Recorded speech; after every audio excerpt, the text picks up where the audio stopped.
माननीय श्री राजेन्द्र महतो, समय 10 मिनट। सम्माननीय सभामुख महोदय, तपाईँ यो बाल्नुभयो, किन बाल्नुभयो होला? खोइ अरू वक्ता बोल्दाखेरि बाल्नु भएन, समय बोल्नु भएन, मेरोमा किन बोल्नु के अरे समय भन्नुभयो, किन बाल्नुभयो खोइ बुझिएन।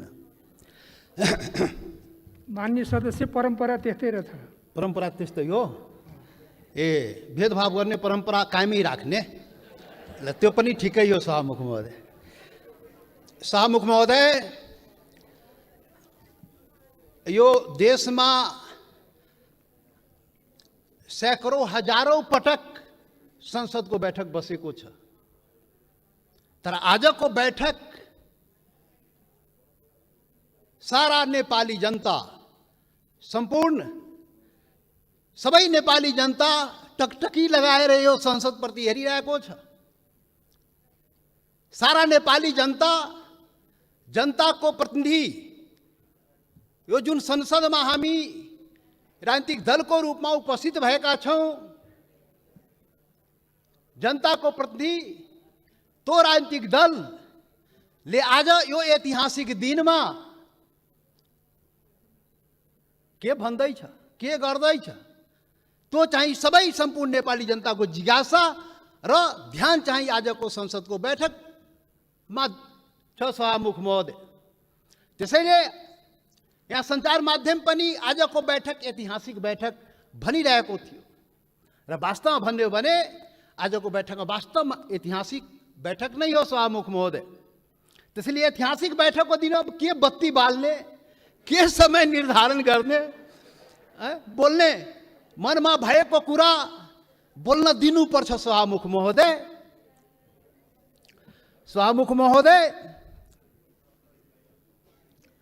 आजको सामान्य यो प्रस्ताव होइन। सभामुख महोदय, यो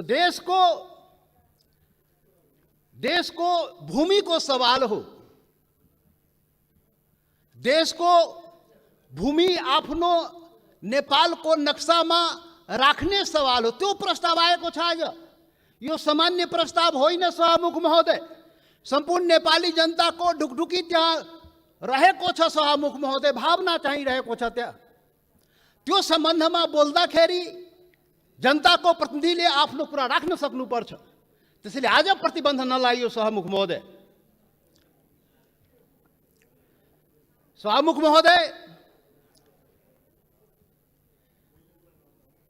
यहाँ आजको जुन सवाल हो, जुन प्रस्ताव हो, त्यो राष्ट्रियतासँग पनि जोडिएको सवाल हो, सम्पूर्ण नेपालीको भावनासँग पनि जोडिएको सवाल हो, देशको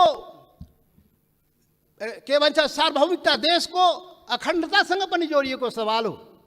र त्यही सवालको रूपमा आज यो चाहिँ नेपालको नक्सामा त्यो चाहिँ त्यो कालापानी, लिपु लेक र लिम्पुवाधुरा लगायतका त्यो भूभाग नेपालको नक्सामा राख्ने प्रस्ताव यो संसदबाट स्वीकृत गराउन आइएको प्रस्ताव हो। सभामुख महोदय, त्यसैले आजको प्रस्ताव बडा महत्त्वपूर्ण प्रस्ताव हो नेपाली जनताको लागि।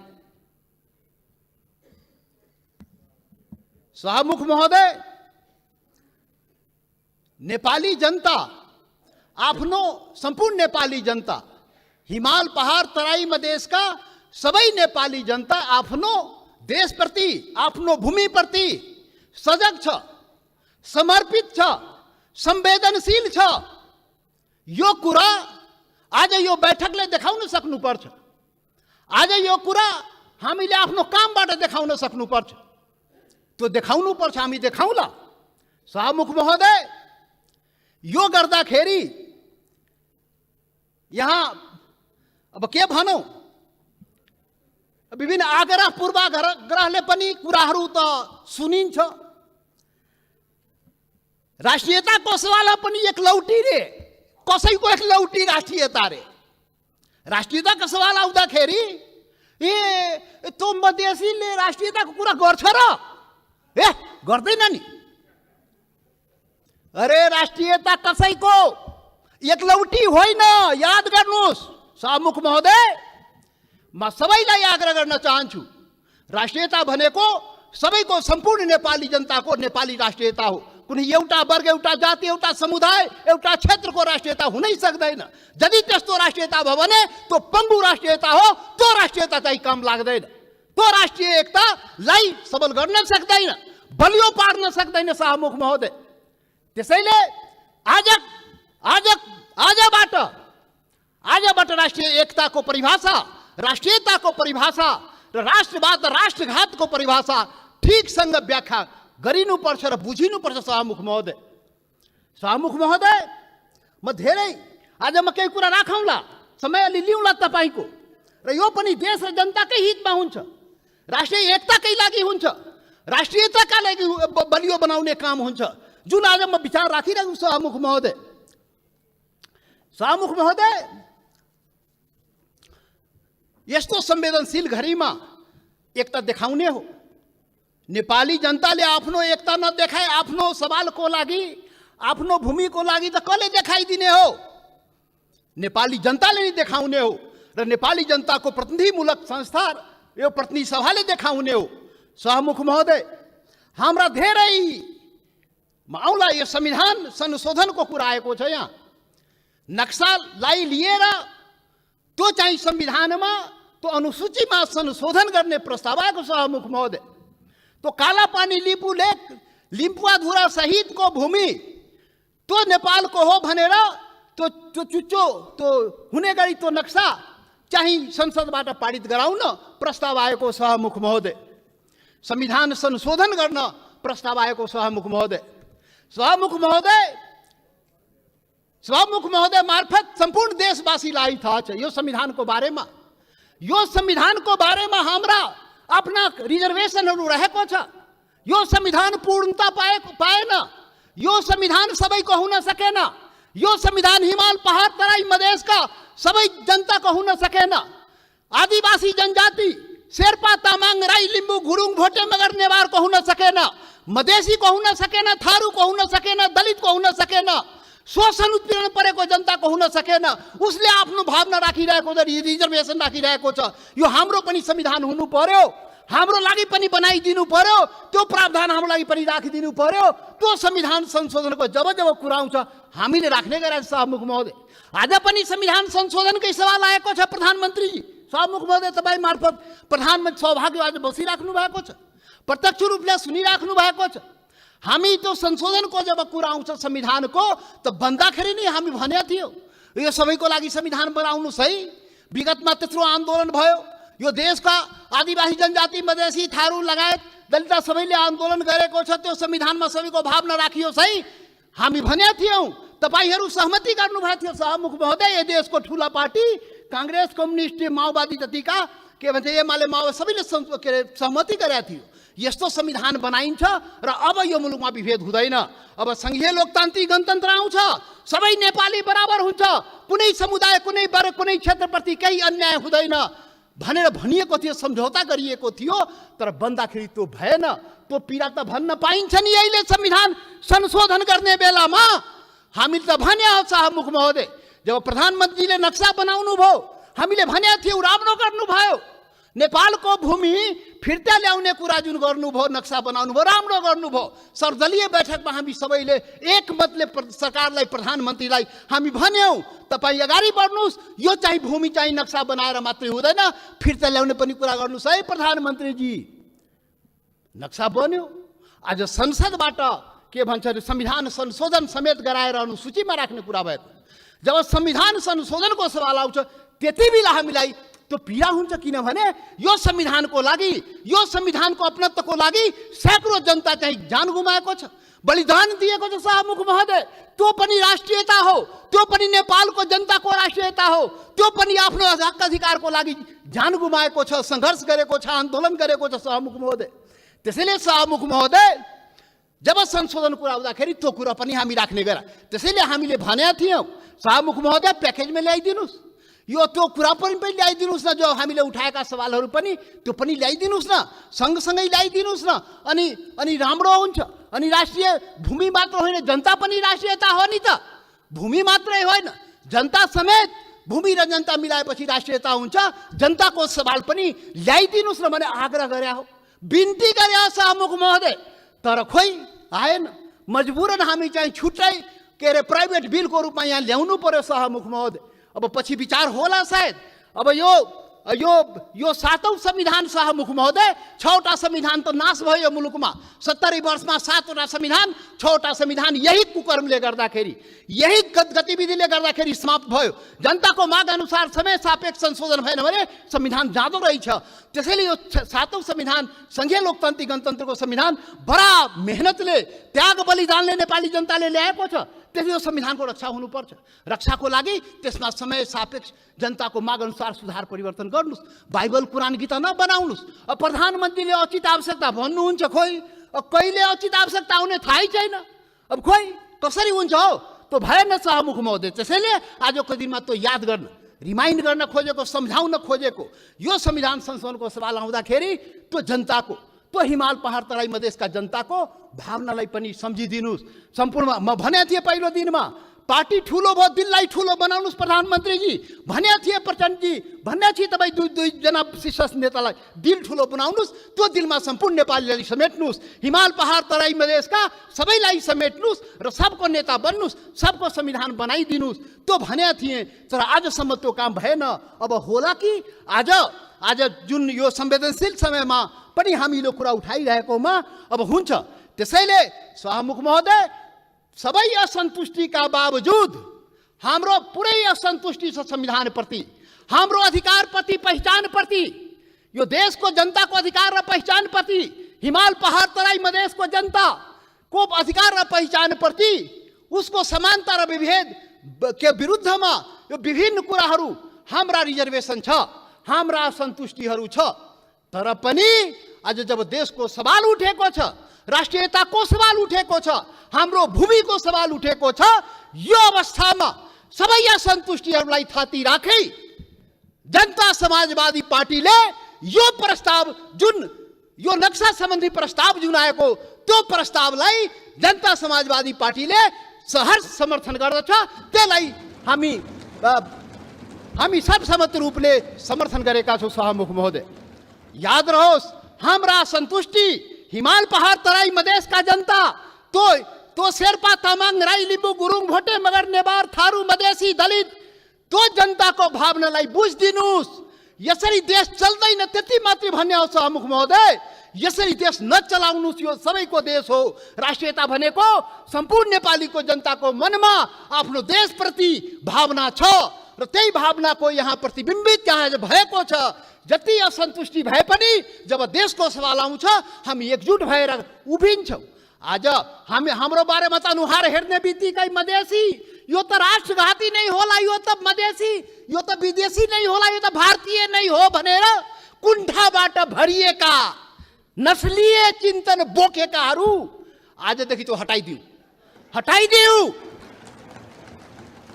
नेपाली सीमाको रक्षा प्रत्येक मधेसी सेना भएर सीमाको रक्षा गरेको छ शाहमुख महोदय। नेपालको सेना त्यहाँ बस्नु पर्दैन। मधेसी जनता त्यो सीमाको रक्षा गरेको छ, इमान्दारीसँग गरेको छ। तपाईँ विभेद गरे पनि, तपाईँ अन्याय गरे पनि, सरकारले विभिन्न प्रकारले उसलाई पीडा पुर्याए पनि आफ्नो सीमाको रक्षाको लागि लडेको छ, मरेको छ। त्यसैले शाहमुख महोदय, अब यो जनता समाजवादी पार्टी, अब भर्खर हामी एकता प्रक्रियामा पुरा पनि भएको छ, निर्वाचन आयोगमा गएको छ। एक भइसकेर यो वैकल्पिक शक्ति निर्माणको लागि, राष्ट्रिय शक्ति निर्माणको लागि हामी प्रक्रियामा अगाडि बढिसक्यौँ शाहमुख महोदय। अब अन्तमा शाहमुख महोदय, अब तपाईँ लाइन त नकाट्नु होला, अब अन्तमा आइसके। शाहमुख महोदय, एउटा कुरा देशवासी जान्न चाहन्छ, ल यो फेरि राष्ट्रघाती यो देशमा हुने हो कि? यो राष्ट्रघाती को हो यो देशमा? पहिचान गर्नु पर्यो। यो राष्ट्रघाती हो को यो देशमा? देश बेचुवाहरू को हो? अरे देश बेचुवाको खोजी हुनुपर्ने नेपाली जनताले त्यो पनि खोजिरहेको छ।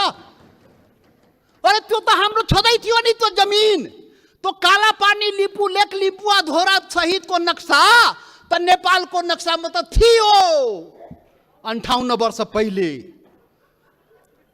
अरे कुन देश बेच्योले देश बेच्यो, श्वेत पत्र खोइ जारी गरेको, श्वेत पत्र जारी गर्नु पर्दैन, टुडी खेलमा राष्ट्रघातलाई झुन्ड्याउनु पर्दैन ढाकछोप गर्ने। अरे सभामुख महोदय, महाकाली सन्धि हुँदाखेरि, अरे 25 वर्ष पहिले महाकाली सन्धि भएको थियो र यही संसदबाट पारित गराइएको थियो। त्यो महाकाली सन्धि कसरी भयो? अरे त्यसमै थियो नि महाकाली सन्धिमा लिपुले काला पानी लिम्पु अधुराको महाकालीको स्रोत, त्यो नदीको स्रोत मुहान कता, त्यो क्लियर भएको भए त हाम्रो जमिन मिचिन थियो र किन भएन? यही संसदबाट पारित गराइएको थियो। कसले पारित गरायो? कसले सम्झौता गर्यो?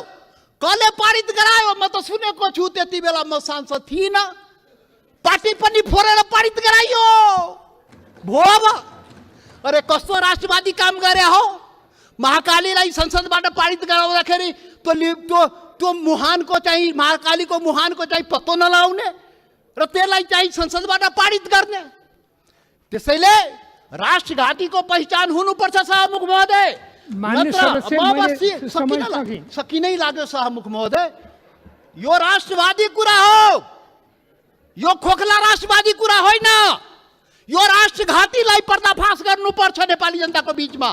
को राष्ट्रवादी हो यो देशमा? राष्ट्रघाती, मधेसीलाई राष्ट्रघाती भन्ने, मधेसीलाई राष्ट्रवादी नभन्ने। मधेसी जनता, यो देशको मधेसी जनतालाई त्यसरी औँला ठुर्याउने काम कसैले नगरोस् राष्ट्रवादको मामलामा। सभामुख महोदय, कतिचोटि अग्नि परीक्षा दिने हो, कतिचोटि प्रमाण दिने हो हामी? यस्तो अग्नि परीक्षा नलिनुस् सभामुख महोदय। सम्पूर्ण नेपाली जनतालाई म यो रोस्टमबाट आग्रह गर्न चाहन्छु, यस्तो अग्नि परीक्षा नलिनुस्। त्यो मधेसी जनता त्यो प्रति अन्याय नगर्नुस्, यो देशको आदिवासी जनजाति प्रति अन्याय नगर्नुस्, त्यो थारूमाथि अन्याय नगर्नुस्, त्यो दलितमाथि अन्याय नगर्नुस्। कुटी मारिदियो त दलितलाई। माननीय सदस्य, तपाईं बोल्दै गर्दा थाहा भएन, मैले 7 मिनेट समय थपिसकेँ। म सकिहाले भए 1-2 मिनेटमा सकिहाल्छु। त्यसैले सभामुख महोदय, यति संवेदनशील समयमा पनि सभामुखले मलाई 2 चोटि टोकिसक्नुभयो। कसरी हुन्छ खोइ बुझ्न सकिएन, लकीर का फकीर। अब प्रधानमन्त्री बन्नुपर्छ समय किटान नहुनलाई। यहाँ प्रधानमन्त्री भएर उहाँ प्रचण्डजी र देउपाजी बोल्दाखेरि समय किटान नहुने, किनभने प्रधानमन्त्री रे। अब जनता समाजवादी पार्टी यो देशको प्रधानमन्त्री भएर अनि रोस्टमा आएपछि बल्ल त्यो समय पाउने भयो सभामुख महोदय। ठिक छ, त्यो पनि देखाउला, त्यो पनि नेपाली जनताले देखाउँछ। वेट गर्नुस्। अब राष्ट्रवादी राष्ट्रघातीको पहिचान पनि नेपाली जनताले गरेर त्यसलाई टुरी खेलमा झुन्ड्याउनु पर्यो, श्वेत पत्र जारी गर्नु पर्यो। प्रधानमन्त्रीजी, सरकारलाई हाम्रो आग्रह। त्यसैले अन्तमा अब सभामुख महोदय, अब हात जोडेर प्रधानमन्त्रीलाई के म प्रार्थना गरेको भने, यो कागजमा कोरेर नेपाली जनता पाउँदैन। त्यो जमिन चाहियो के, त्यो जग्गा चाहियो नेपाली जनतालाई, भूमि चाहियो। यो चाहिँ समय, यो लोड सेडिङ जस्तै बत्ती आए गए जस्तै नक्साबाट उडाइदिने, फेरि राखिदिने, अनि कुर्सी बचाउनलाई राख्या हो कि के हो त्यो पनि मान्छेले भन्छ। के हो अब के हो? त्यसैले सभामुख महोदय, त्यो जमिन फिर्ता ल्याइदिनु पर्यो। प्रधानमन्त्रीजी सरकारले वार्ता गरेर, फेरि वार्ता हेर्नुहोस् सभामुख महोदय, यो बडा संवेदनशील कुरा म भन्दैछु। नेपाल भारतको सम्बन्ध सिंहदरबार र दिल्ली दरबारले बनाएको होइन, याद गर्नु होला। यो देशको प्रधानमन्त्री केपी ओली र मोदी, नरेन्द्र मोदीले बनाएको सम्बन्ध होइन। यो दुई देशको जनताको बीच बनेको सम्बन्ध, हजारौं वर्षदेखि बनेको सम्बन्धको कडी हो। त्यो हर प्रकारको सम्बन्ध जनताको बीचमा छ, खुला सीमा छ। करोडौं जनता जो तपाईको जनता, मधेसको जनता हो, त्यो त्यसको उपभोग गरिरहेको छ। ऊ आफ्नो दाल नुन चिनी कसरी आउने हो, दवा दारूको त्यो आफ्नै स्तरबाट त्यहाँबाट ल्याउँदो रहेछ। नेपाल सरकारलाई थाहा नभए, मतलब नभए पनि चलिरहेको छ। त्यो सम्बन्ध हो, विशेष सम्बन्ध हो। त्यसैले वार्ता राम्रोसँग गर्नुस् र भूमि फिर्ता ल्याउनुस्, वार्ताको माहौल बनाउनुस्, वातावरण बनाउनुस्। यहाँ संसदमा उल्टा पल्टा कुरा गरेर सम्बन्ध के छ माहौल बिगारेर त्यो चाहिँ अलि अप्ठ्यारो भइजान्छ सभामुख महोदय। त्यसैले त्यो चाहिँ वार्ताको माहौल बनाएर हामीलाई जग्गा फिर्ता चाहियो, नेपाली जनतालाई के अरे यो जग्गा फिर्ता चाहियो। त्यसैले अब जनताले के भन्छ भने, यो कोरोनाको अवसरमा जनताको जीवन रक्षा नगर्ने सरकारले हाम्रो भूमिको रक्षा गरिदिन्छ भने जनताले भनिरहेको छ। त्यो चुनौती तपाईको अगाडि छ। जनताको जीवनको रक्षा पनि गर्नुपर्छ, हाम्रो भूमिको रक्षा पनि गर्नुपर्छ। धन्यवाद।